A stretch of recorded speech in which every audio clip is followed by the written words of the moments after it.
എല്ലാ കൂട്ടുകാർക്കും നല്ലൊരു ദിവസം ആശംസിച്ചുകൊണ്ട് നമുക്ക് നേരെ ഗീതുവിന്റെ ഗോവിന്ദിന്റെ ഇന്നത്തെ നല്ലൊരു വിശേഷം കേട്ടാലോ. ആദ്യമായി കാണുന്നവരാണെങ്കിൽ ചാനൽ ഇഷ്ടപ്പെട്ട ഒന്ന് സബ്സ്ക്രൈബ് ചെയ്യാൻ മറക്കരുതേ. അതോടൊപ്പം തന്നെ കണ്ടുകൊണ്ടിരിക്കുന്ന എല്ലാവരുടെ സപ്പോർട്ടിലേക്കും തുടർന്നും പ്രതീക്ഷിച്ചുകൊണ്ട് നമുക്ക് നേരെ നമ്മുടെ വിശേഷത്തിലേക്ക് അങ്ങോട്ട് പോയാലോ. അങ്ങനെ ഇന്നത്തെ വിശേഷത്തില് ഗോവിന്ദും അയ്യപ്പണ്ണും കൂടെ സംസാരിച്ചുകൊണ്ടിരിക്കുകയാണ്. ഈ സമയം ഗോവിന്ദ് പറഞ്ഞു, അല്ല അയ്യപ്പേട്ട, ഭദ്രൻ എങ്ങോട്ടായിരിക്കും പോയിട്ടുണ്ടായിരിക്കുക. ഇത് കേട്ട അയ്യപ്പേട്ട പറഞ്ഞു, അയാളുടെ സ്വഭാവമല്ലേ. അയാളെ പോലെ കുതന്ത്രം പിടിച്ച ഒരാൾ ഈ ഭൂമിയിലുണ്ടെന്ന് എനിക്ക് തോന്നുന്നില്ല. അയാൾ എങ്ങോട്ടേലും അടുത്ത പ്ലാനുകളും പദ്ധതിയായിട്ട് പോയിട്ടുണ്ടായിരിക്കും എന്ന് പറയാം. ഇത് കേട്ട് കഴിഞ്ഞപ്പോ ഗോവിന്ദ് പറഞ്ഞു, അങ്ങനെ പോവോ, അയാൾ വീട്ടിൽ പറയാതെ അങ്ങനെ പോവോ. പക്ഷെ ഗീതു വല്ലാത്ത സങ്കടത്തില. ഒന്നും അല്ലേലും അച്ഛനല്ലേ, അയാളെ കാണാനില്ലെന്ന് പറയുമ്പോ ആ മനസ്സിൽ വിഷമം ഉണ്ടാകത്തില്ലേന്ന് ചോദിക്കുക. എനിക്കും എന്തോ അയാൾ കാര്യം പറഞ്ഞാൽ കുറെ കാര്യങ്ങളൊക്കെ ചെയ്ത് കൂട്ടിയിട്ടുണ്ട്, എന്നാലും കാണാനില്ലെന്ന് പറഞ്ഞപ്പോ ഒരു വിഷമം എന്ന് പറയാണ്. ഇത് കേട്ട് കഴിഞ്ഞപ്പോ അയ്യപ്പേട്ടൻ പറഞ്ഞു, ഓഹോ, കുഞ്ഞിന് വിഷമമുണ്ടല്ലേ. അല്ല, ഇത്രയും കാലമായിട്ടും കുഞ്ഞത് സ്വന്തം അമ്മേനെ കുറിച്ച് ചിന്തിച്ചിട്ടുണ്ടെന്ന് ചോദിക്കാം. ഇത് കേട്ട് കഴിഞ്ഞപ്പോ പെട്ടെന്ന് ഗോവിന്ദ് ചോദിച്ചു, അല്ല അതെന്താ അയ്യപ്പേട്ടൻ അങ്ങനെ പറഞ്ഞേ. അല്ല, ഞാൻ പറഞ്ഞ എന്താണല്ലോ സ്വന്തം അമ്മേനെ കുറിച്ച് ചിന്തിക്കാനായിട്ട് കുഞ്ഞിന് സമയമില്ലല്ലേന്ന് ചോദിക്കാം. അതെ, ആ സ്ത്രീയെ കുറിച്ച് പറയരുത്, എനിക്ക് അവരെ കുറിച്ച് കേൾക്കുന്ന തന്നെ ഇഷ്ടമില്ല, അത് അയ്യപ്പേട്ടൻ അറിയാവുന്ന കാര്യമല്ലേന്ന് ചോദിക്കും. ഇത് കേട്ടുകഴിഞ്ഞപ്പോ അയ്യപ്പേട്ടൻ എന്താണെങ്കിലും രാധികാമ്മേനെക്കാളും ഭേദവാ. രാധികാമ്മ കുറച്ച് തന്ത്രങ്ങളൊക്കെ പയറ്റിട്ടിടുന്ന കുഞ്ഞിന് നന്നായിട്ട് മനസ്സിലായിട്ടുണ്ട കാര്യമല്ലേ. അപ്പൊ പിന്നെ അതിനേക്കാൾ 100 ഭേദമായിരിക്കും പെറ്റമ്മ. പിന്നെ അവരെ അകറ്റി നിർത്തേണ്ട കാര്യമുണ്ടോന്ന് ചോദിക്കാം. ദേ അയ്യപ്പേട്ട, ഒരു കാര്യം ഞാൻ പറഞ്ഞേക്കാം, നിങ്ങൾക്ക് എപ്പോ നോക്കിയാലും പെറ്റമ്മേനെ കുറിച്ച് നല്ലത് മാത്രമേ പറയാനുള്ളൂ. പക്ഷെ അറിയാലോ, എനിക്ക് അവരെ കണ്ണെടുത്താൽ കാണത്തില്ലെന്ന്. അത് കുഞ്ഞിന്റെ വെറും തോന്നല് മാത്രമാണെന്ന് പറയണം. പിന്നെ ഞാൻ അവരെ കുറിച്ചുള്ള അറിഞ്ഞ കാര്യങ്ങളൊക്കെ അത്ര നല്ല കാര്യങ്ങളൊന്നും അല്ലെന്ന് പറയണം. എന്റെ അച്ഛനെ ചതിച്ചിട്ട് പോയവളാ. അങ്ങനെയുള്ള സ്ത്രീയെ ഞാൻ സ്നേഹിക്കുന്നതാണ് അയ്യപ്പേട്ടൻ പറയണെന്ന് ചോദിക്കുക. ഇത് കേട്ടത് അയ്യപ്പേട്ടൻ പറഞ്ഞു, അതൊക്കെ കുഞ്ഞിന്റെ തെറ്റിദ്ധാരണ മാത്രമാണെങ്കിലോ. പിന്നെ തെറ്റിദ്ധാരണ മാത്രം. ഒരിക്കല് അവര് വന്നിട്ടുണ്ടായിരുന്നു എൻ്റെ അടുത്ത്. എൻ്റെ അച്ഛനും അവനും തമ്മിലുള്ള ബന്ധത്തെക്കുറിച്ചും അവരെത്രമാത്രം അച്ഛനെ സ്നേഹിക്കുന്നതിനെ കുറിച്ചൊക്കെ പറഞ്ഞോണ്ട് അന്ന് ഞാൻ അവരോടൊരു ചോദ്യം ചോദിച്ചെന്ന് പറയാ. എന്ത്? അല്ല, നിങ്ങൾ ഇത്ര സ്നേഹിച്ചായിരുന്നെങ്കിൽ രഞ്ജു നിങ്ങൾക്ക് എന്നാ ദിവ്യഗർഭം ഉണ്ടായതാണോന്ന്. ഇത് കേട്ടത് അവരൊന്നും മിണ്ടിയില്ല. മിണ്ടാതെ അങ്ങോട്ട് പോയെന്ന് പറയണം. അയ്യപ്പെണ്ണ് എന്തു മറുപടി പറയണമെന്ന് അറിയത്തില്ല. പിന്നീട് ഗോവിന്ദ് അങ്ങോട്ട് പോവാണ്. അയ്യപ്പെണ്ണ് മനസ്സിലായി ഇനിയിപ്പൊ താനൊന്നും പറഞ്ഞിട്ട് കാര്യമില്ലെന്ന്. പിന്നീട് വരൺ ഇങ്ങനെ മുറിയിൽ ഫോണിലൊക്കെ നോക്കിക്കൊണ്ടിരിക്കുന്ന സമയത്താണ് രേഖ അങ്ങോട്ട് കടന്നു വരുന്നത്. രേഖ വന്ന് ഇനിയിപ്പത്തിന് ഒരു ചോക്ലേറ്റ് അവിടെ ഇരിക്കുന്നുണ്ട്. പെട്ടെന്ന് വെച്ചു, അല്ല ഇതെവിടുന്നാ വരണായിട്ട് ഈ ചോക്ലേറ്റ് കിട്ടിയത്? അത് ആ ഹോട്ടലിൽ ഫുഡ് കഴിച്ചു കഴിഞ്ഞപ്പോൾ ബാലൻസ് വരാനില്ലാഞ്ഞിട്ട് അവർ തന്നാന്ന് പറയണം. ഓ, അല്ലെങ്കിലും അതെ, നല്ലത് നായ്ക്ക് ചേരില്ലെന്നല്ലേ പറയണേ. എനിക്ക് ഇഷ്ടമില്ലാത്തതുകൊണ്ട് ഞാൻ കഴിച്ചില്ല എന്നും കൂടെ വരും പറയാണ്. പിന്നീട് ഗീതു എന്ത് ചെയ്യുവാണ്? അല്ല, ഗീതു അല്ല, രേഖ എന്ത് ചെയ്യുവാണ്? രേഖ ആ ചോക്ലേറ്റ് എടുത്ത് പൊട്ടിക്കുക. ഞാൻ കഴിച്ചോളാം, അല്ലെങ്കിലും വരണായിട്ട് ഇങ്ങനെ നല്ല സാധനങ്ങളൊന്നും ഇഷ്ടമില്ലെന്ന് പറയണം. രേഖ ഒന്നും നോക്കാതെ രേഖ ആ ചോക്ലേറ്റ് മൊത്തം എടുത്ത് കഴിക്കുകയാണ്. കഴിച്ചുകൊണ്ടിരുന്നപ്പം വരും പറഞ്ഞു, നീ കഴിക്കടി, നീ അധികം വൈകാതെ തന്നെ ഇവിടെ കറങ്ങി അടിച്ചിരിക്കുന്ന കാണാം. ലഹരിയാ നീ കഴിച്ചുകൊണ്ടിരിക്കണേ, അതുപോലും നിനക്ക് മനസ്സിലാവുന്നില്ല. അധികം വൈകാതെ തന്നെ നിന്നെ മനസ്സിലാക്കി തരുന്നുണ്ട് എന്നൊക്കെ വരുൺ പറയണം. വരുൺ ഇങ്ങനെ കാത്തിരുന്നു. അത് മൊത്തം കഴിച്ചു തീർന്നു കഴിയുമ്പോഴത്തേനും തലയ്ക്കകത്തൊരു പെരുപ്പൊക്കെ ഉണ്ടായി രേഖയ്ക്ക്. രേഖ ഇങ്ങനെ തല ഇറങ്ങുന്ന പോലെ ബെഡിലേക്ക് വന്നിരിക്കുകയാണ്. പെട്ടെന്ന് പനി ചെന്ന് അങ്ങോട്ട് പിടിച്ചു. എന്താ മോളെ, എന്ത് പറ്റി? എന്തോ തല ഇറങ്ങുന്ന പോലെ എന്ന് പറയണം. എന്നാ ഇവിടെ ഇരിക്കൂ എന്ന് പറയണം. ഇരുന്ന് കഴിഞ്ഞപ്പോഴത്തേനും രേഖയുടെ കയ്യിലേക്കൊക്കെ വരും പിടിച്ചു. പക്ഷെ രേഖ തട്ടി മാറ്റാനൊന്നും പോയില്ല. രേഖ ഇങ്ങനെ ആടിയാടി ഇരിക്കുക. അത് മോളെ ഉറങ്ങല്ലേ എന്ന് പറയാണ്. പിന്നീട് പറഞ്ഞു, എന്താണെന്ന് അറിയത്തില്ല, നിനക്കൊന്നും പ്രത്യേക ഒരു ഭംഗിയുണ്ടെന്ന് പറയാണ്. ഇത് കേട്ട് കഴിഞ്ഞപ്പോഴത്തേന് രേഖ പറഞ്ഞു, അത് ശരിയാന്ന് രേഖയെ സമ്മതിക്കുകയാണ്. രേഖ ലഹരിയില്ല, രേഖയ്ക്ക് ഒരു ബോധം ഇല്ലായിരുന്നു. പിന്നീട് രേഖനെ പതുക്കെ ബെഡിലേക്ക് കിടത്തിയിട്ട് വരുൺ അങ്ങനെ അവളെ കീഴ്പ്പെടുത്തുവാണ്. പക്ഷെ ഇതൊന്നും രേഖ അറിഞ്ഞിരുന്നില്ല. എന്ന് പറഞ്ഞാൽ നല്ല ലഹരിക്ക് അടിമയായിട്ട് കിടക്കുന്നതുകൊണ്ട് അതിനെക്കുറിച്ചൊന്നും അറിയത്ത് പോലും ഇല്ലായിരുന്നു.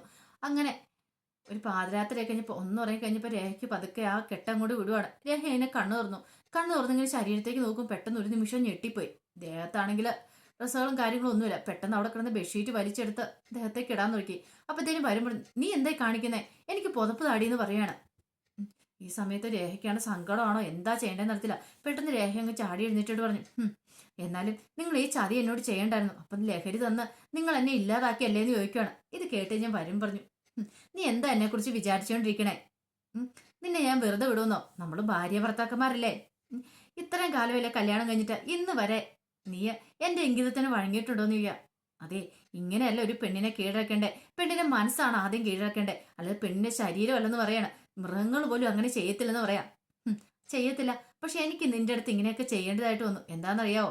നിന്നെ എനിക്ക് കീഴ്പ്പെടുത്തണമായിരുന്നു. അല്ലെങ്കിൽ പിന്നെ ഞാൻ ആണെന്ന് പറഞ്ഞ് നടന്നിട്ട് എന്താടി കാര്യം ചോദിക്കണം. രേഖയ്ക്കാണ് സങ്കടവും ദേഷ്യവും എല്ലാം വന്നു. രേഖ പറഞ്ഞു, നിങ്ങൾ ഇതിനെ അനുഭവിക്കുന്നു പറയാ. ആയിക്കോട്ടെ, അനുഭവിച്ചോട്ടെ എന്നൊക്കെ പറഞ്ഞുകൊണ്ട് കൂളായിട്ട് പറഞ്ഞിട്ട് അവനങ്ങോട്ട് എഴുന്നേറ്റ് ബാത്റൂമിലേക്ക് അങ്ങോട്ട് പോകണം. രേഖയ്ക്ക് സങ്കടവും കരച്ചിലും എല്ലാം വന്നു. അവിടെ ഇരുന്ന് പൊട്ടിക്കരയുവാണ് രേഖ. പിന്നീട് പിറ്റേ ദിവസം ആയി കഴിഞ്ഞപ്പോൾ ഗീതു പ്രിയയുടെ മുറിയിലേക്ക് വരികയാണ്. അപ്പം പ്രിയ ഇങ്ങനെ ഓരോന്നൊക്കെ ആലോചിച്ച് ഇങ്ങനെ ചാരി ഇരിക്കുകയാണ്. പിന്നീട് ഒരു വീൽ ചെയറൊക്കെ എടുത്തുകൊണ്ട് ഗീതു വരിക. അതവിടെ കൊണ്ടുപോയിട്ട് പ്രിയയോട് പറഞ്ഞു, ബാ ഞാൻ പുറത്തേക്ക് നിങ്ങൾക്കൊന്ന് കൊണ്ടുപോകാമെന്ന് പറയണേ. എന്നിട്ട് കൈ അങ്ങോട്ട് കൊടുത്തു. പക്ഷെ ആദ്യം പ്രിയ കയ്യിലേക്ക് പിടിക്കാൻ കൂട്ടാക്കില്ല. അവസാനം പറഞ്ഞു, ബാ നമുക്ക് പുറത്തെ കാഴ്ചകളൊക്കെ ഒന്ന് കാണണ്ടേ, ഇങ്ങനെ മുറിക്കാതെ തന്നെ ഇരുന്നിട്ട് കാര്യമുണ്ടെന്ന് പറയണം. എൻ്റെ കൈ ബലമായിട്ട് പിടിച്ചാൽ മതി, ഞാൻ പിടിച്ചോളാന്ന് പറയണം. അങ്ങനെ പ്രിയനെ പതുക്കെ താങ്ങി പിടിച്ച വീൽചെയറിലേക്ക് അങ്ങോട്ട് കൊണ്ടിരുത്തുവാണ്. അപ്പോഴാണ് ഗീതുവിൻ്റെ ഫോൺ ബെല്ലടിക്കുന്നത്. നോക്കിക്കഴിഞ്ഞപ്പോൾ വിനോദാ വിളിക്കുന്നത്. വിനോദാണല്ലോ വിളിക്കുന്നിടത്ത് കോൾ എടുക്കുവാണ്. വിലാസിനിയായിരുന്നു അപ്പം ഫോൺ വിളിച്ചത് തന്നെ.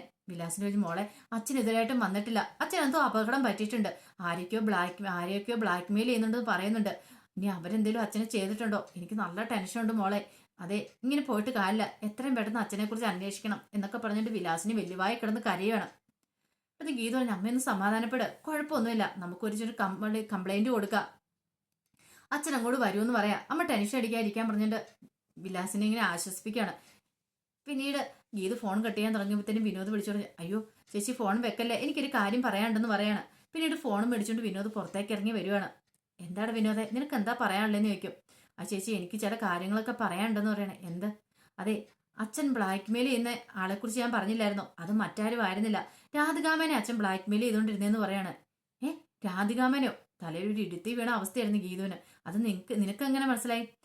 അത് പലവട്ടം എനിക്ക് മനസ്സിലായ കാര്യമോ. ഇവിടെ രാധികാമ 1-2 വട്ടം വന്നിട്ടുണ്ടായിരുന്നു. പിന്നീട് ഭദ്രനും രാധികാമയും തമ്മിലുള്ള സംസാരവും കാര്യങ്ങളും എല്ലാം പറയുവാണ്. പിന്നീട് വിനോദ് പറഞ്ഞു, അന്നേ എനിക്ക് ചെറിയ സംശയം തോന്നിയതാ, അച്ഛന്റെ കയ്യിൽ അവർക്കെതിരെ എന്തോ ഒരു തെളിവുണ്ടായിരുന്നു, അത് ഗോവിന്ദനെ കാണിക്കണമെന്ന് പറഞ്ഞ് ഭീഷണിപ്പെടുത്തിക്കൊണ്ടിരിക്കുമായിരുന്നു.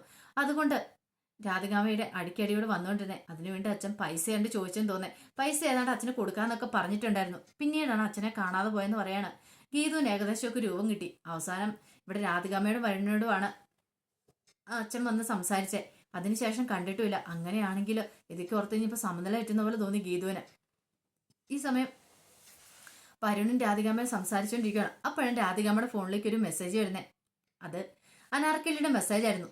അത് കേട്ട് കഴിഞ്ഞപ്പോൾ തന്നെ ആകെപ്പാടെ സമനില തെറ്റുന്ന പോലെ തോന്നി രാധികാമയ്ക്ക്. മറ്റൊന്നും ആയിരുന്നില്ല, 10 കോടി രൂപയിൽ 1 കോടി രൂപ ഇന്ന് തന്നെ കിട്ടണം, ബാക്കി എമൗണ്ട് 2 ദിവസത്തിനുള്ളിൽ തന്നെ എനിക്ക് കിട്ടണമെന്ന് പറഞ്ഞുകൊണ്ട് ഒരു മെസ്സേജ് ആയിരുന്നു. ഇത് കിട്ടിയില്ല അറിയാലോ, ആ വീഡിയോസ് എല്ലാം കൂടെ ഞാൻ അങ്ങോട്ട് പുറത്ത് വിടുമെന്നും പറഞ്ഞുകൊണ്ട് വല്ലാത്തൊരവസ്ഥയിൽ പെട്ടുപോയി. ഇനി എന്ത് ചെയ്യും? എടാ വരണേ, കണ്ടില്ല അവർ മെസ്സേജ് അയച്ച് കണ്ടില്ല, ഇനി എന്ത് ചെയ്യുന്നു ചോദിക്കാം. ഞാൻ എന്ത് ചെയ്യാനാ, അമ്മ എവിടെ നിന്നാന്ന് വെച്ചാൽ പൈസ ഉണ്ടാക്കി കൊടുക്ക്. എടാ വരണേ, നീ എന്നെ എങ്ങനെയൊരു സഹായിക്കുക. എങ്ങനെ സഹായിക്കാനാ? അമ്മയ്ക്കൊരു പുന്നാന പുത്രനുണ്ടല്ലോ ഗോവിന്ദ്, അയാളോട് പോയി ചോദിക്കാൻ പറയണ. എടാ വരണേ, നിനക്കറിയാലോ, നിനക്ക് വേണ്ട ഞാൻ ഇതെല്ലാം ചെയ്തേ ആണോ? അന്നെങ്കിലേ നന്നായി പോയി, ഞാൻ എവിടെ നിന്നെടുത്ത് പൈസ ഉണ്ടാക്കാനാ, എൻ്റെ പൈസ ഒന്നുമില്ലെന്ന് പറയാണ്. എടാ നീ കാല് വാരില്ലാന്നൊക്കെ പറയാണ്. അമ്മേ എന്താണെങ്കിലും പൈസ കൊടുക്കാനൊന്നും ഉണ്ടാകത്തില്ല, അക്കൗണ്ടിൽ നിന്ന് പോലും ഒരു ക്യാഷ് പിൻവലിക്കാൻ പറ്റാത്ത അവസ്ഥയിലാണ് നിൽക്കുന്നേ. ഇനിയിപ്പോൾ പിൻവലിച്ചാൽ പോലും ആ സെക്കൻഡ് തന്നെ അത് ഗോവിന്ദനെ അറിയുകയും ചെയ്യും. അതുകൊണ്ട് ആ വഴിക്ക് അമ്മ ചിന്തിക്കുക പോലും വേണ്ടെന്ന് പറയണം. അപ്പോഴേക്കും ഗീതു അങ്ങോട്ട് വന്നു. ഗീതു വന്ന് ഇപ്പോൾ രണ്ടുപേരും സംസാരിച്ചുകൊണ്ടിരിക്കുകയാണ്. പെട്ടെന്ന് രണ്ടുപേരുടെ സംസാരം അങ്ങ് നിന്നു. ഗീതു വന്നിട്ട് വരുണോട് ചോദിച്ചു, അല്ല എൻ്റെ അച്ഛൻ എവിടെയെന്ന് ചോദിക്കുകയാണ്. ഇത് കേട്ട് ഞാൻ വരൻ തൻ്റെ പോക്കറ്റിലൊക്കെ തപ്പിയിട്ട് പറഞ്ഞു, അയ്യോ ഇത്ര സമയം ഇവിടെ ഉണ്ടായിരുന്നല്ലോ, ഇപ്പം ചാടിപ്പോയെന്ന് പറയാണ്. ഇത് കേട്ടപ്പോൾ ഗീത പറഞ്ഞു, ഓഹോ നിന്റെ തമാശയൊക്കെ അല്ല ഞാൻ വന്നേ എന്ന് പറഞ്ഞുകൊണ്ട് വരൻ്റെ കോളറിന് അങ്ങോട്ട് കയറി കുത്തിപ്പിടിക്കുകയാണ്. രാധിക പറഞ്ഞു, നീ എന്തൊക്കെയാ ഗീതു കാണിക്കണമെന്ന് ചോദിക്കുകയാണ്. ഇത് ഞാൻ കാണിക്കാൻ പോകുന്നത് എന്താണെന്ന് ഇവന് ഞാൻ പറയണില്ല എന്നൊക്കെ പറഞ്ഞിട്ട് പറഞ്ഞു, ഒരു കാര്യം ഞാൻ പറഞ്ഞേക്കാം, എൻ്റെ അച്ഛൻ എവിടെയാണെന്ന് വെച്ചാൽ പെട്ടെന്ന് പറഞ്ഞോണം, എൻ്റെ അച്ഛൻ എവിടെയാണ് നിങ്ങൾ കൊണ്ട് ഒളിപ്പിച്ച് വെച്ചിരിക്കുന്നത് ചോദിക്കുകയാണ്. അപ്പോഴേക്ക് രേഖ അങ്ങോട്ട് വന്നു. രേഖ അവിടെ മറിഞ്ഞ് നിൽക്കുകയാണ്.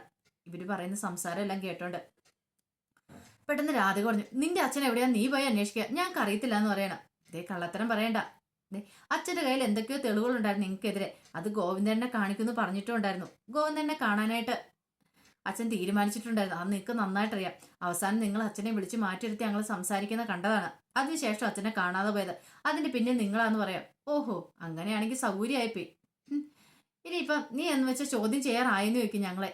ഇത് രാധികമ്മയുടെ ഈ ചോദ്യം കേട്ട് കഴിയുമ്പോൾ ഗീത പറഞ്ഞു, അതെ ഇനിയിപ്പം ഞാൻ ചോദിച്ചാൽ നിനക്ക് പറയാൻ ബുദ്ധിമുട്ടായിരിക്കും അല്ലേന്ന് ചോദിക്കുക. അതെ പറയാൻ ബുദ്ധിമുട്ടാണ്, നിന്നോട് ഈ കാര്യങ്ങളൊന്നും പറയേണ്ട ആവശ്യം ഞങ്ങൾക്കില്ലെന്ന് രാധികാമ്മ പറയണം. ഇത് കേട്ട് കഴിയുമ്പോൾ ഗീത പറഞ്ഞു, ശരി ഞാൻ ചോദിക്കുന്നില്ല, ചോദിക്കേണ്ടവർ ചോദിക്കേണ്ട പോലെ ചോദിച്ചു കഴിയുമ്പോൾ ആൻസർ പറഞ്ഞാൽ മതി എന്ന് പറഞ്ഞിട്ട് ഗീത അങ്ങോട്ട് പോവാണ്. രാധികാമ്മ വേണ്ട ആകെപ്പാടെ പെട്ട് നിൽക്കുകയാണ്. രാധികാമ്മ പറഞ്ഞു, അല്ല മോനെ ഇതാകെപ്പാടെ പ്രശ്നമാകുമോ, ഇനിയിപ്പോൾ പരാതി കൊടുത്തിട്ടുണ്ടെങ്കിൽ നമ്മൾ പെട്ടുപോകുമെന്ന് ചോദിക്കുകയാണ്. അറിയത്തില്ല. പക്ഷെ എന്ത് ചെയ്യണമെന്നും അറിയത്തില്ല. ആകപ്പാടെ പെട്ടൊരവസ്ഥയിലാണല്ലോ. രേഖ ഇതെല്ലാം കേട്ടോണ്ട് അവിടെ മാറി നിൽക്കുന്നുണ്ടായിരുന്നു. അതെ, ഒരു കാരണവശാലും ആരും പുറത്തറിയാൻ പാടില്ല. നമ്മൾ വെമ്പാലമുക്കിൽ ആ വീട്ടിലേക്ക് പോയിട്ടുണ്ടെന്നേ. അവിടെ പോയിട്ടുള്ള ഒരു തെളിവ് ആർക്കും കിട്ടാൻ പാടില്ലെന്ന് പറയാണ്. അത് ശരിയാമ്മേ. എന്ത് ചെയ്യണം നീ തന്നെ തീരുമാനിച്ചോളാൻ പറയാണ്. എന്തേലും ഉടനെ ചെയ്താൽ മതിയാവുള്ളൂ. അല്ലെങ്കിൽ നമ്മൾ പിടിക്കപ്പെടുമെന്ന് പറയാണ്. രേഖയ്ക്ക് ഏകദേശമൊക്കെ കാര്യങ്ങളൊക്കെ മനസ്സിലായി. രേഖ ഇങ്ങനെ അതെല്ലാം കേട്ടോണ്ട് നിൽക്കുന്നുണ്ടായിരുന്നല്ലോ. അപ്പൊ അതിന്റെ വിശേഷങ്ങളൊക്കെയാണ് കണ്ടത്. ഇതിന്റെ ബാക്കി വിശേഷങ്ങളുമായിട്ട് വൈകുന്നേരത്തെ പ്രമോയി വരാട്ടോ. ഒരിക്കൽ കൂടി എല്ലാവർക്കും നല്ലൊരു ദിവസം ആശംസിച്ചു നിർത്തുന്നു. നന്ദി.